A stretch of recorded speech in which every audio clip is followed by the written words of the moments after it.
Hello, my name's Lucy. And my name's Jack. Our first story today.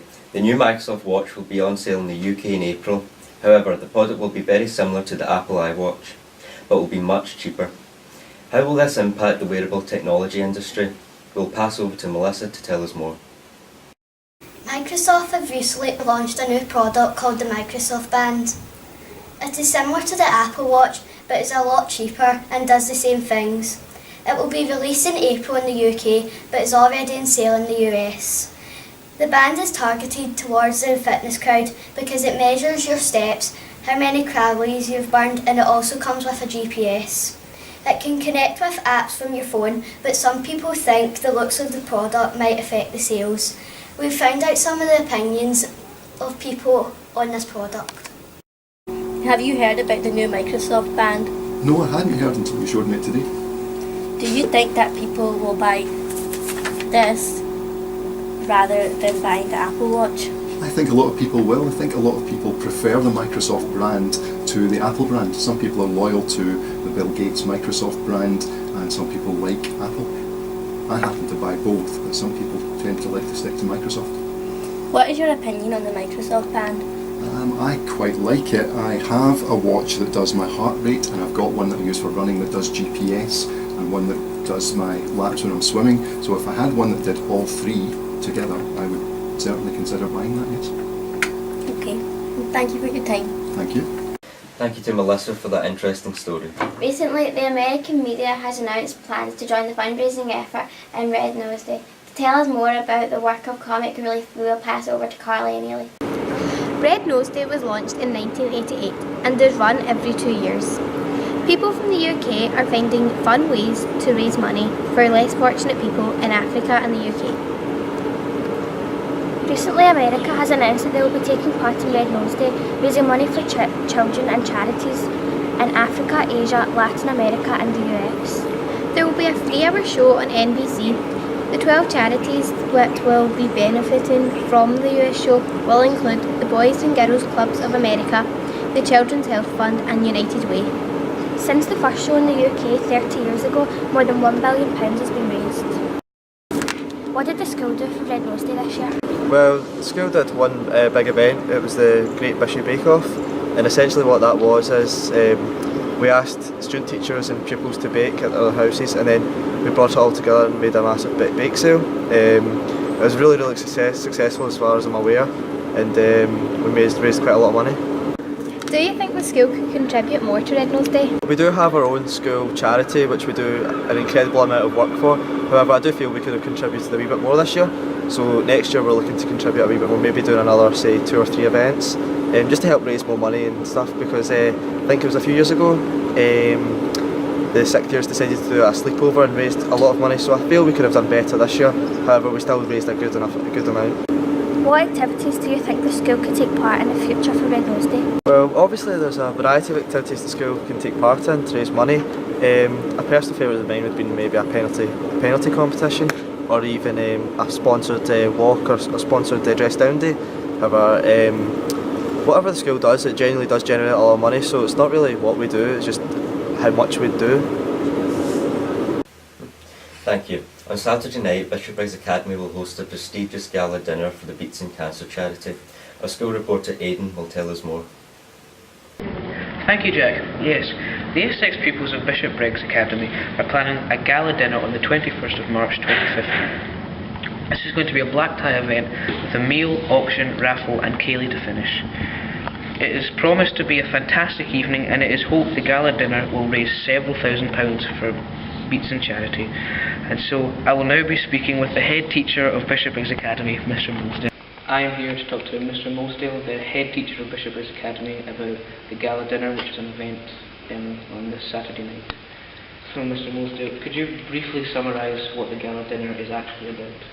Okay, this year we are supporting the Beatson charity. Each year as a school we choose one particular charity, and this year it's the Beatson. So during the course of this year we've been doing a lot of things. You probably remember the Ice Bucket Challenge, and there were leg waxing and a whole range of other kind of fun activities that have raised sums of money for the Beatson. But the kind of highlight of our year supporting the Beatson takes place this Saturday night when we're having a gala dinner in a venue in the city centre. We have 210 people coming along. It's a black tie event, and they are paying £100 a head to come along, so we're looking to raise some serious money on Saturday night. Could you just estimate how much you plan to raise in this? Well, we hope to raise a lot. As I say, it's very difficult to put a figure on it, as well as the sales of the seats and the tables. We have a raffle in the evening, or a silent auction, and we have an auction itself. Some of our auction prizes are very spectacular. My brother, who's hosting, well, in the sense the event is taking place in his head office, 200 SVS, he has very generously donated £5,000 worth of laser surgery, so hopefully someone will make an extremely big bid for that. We have a whole range of golf prizes, Glen Eagles, Loch Lomond and Gullen. We have a day with the Red Arrows down at their base down south. We have a day at Silverstone with Porsche, and Aston Martin have donated a car for the weekend. So these are pretty spectacular prizes, and we're hoping that people will spend some serious money on it on Saturday night. As regards a figure, as I said, it's difficult to put an actual figure on it.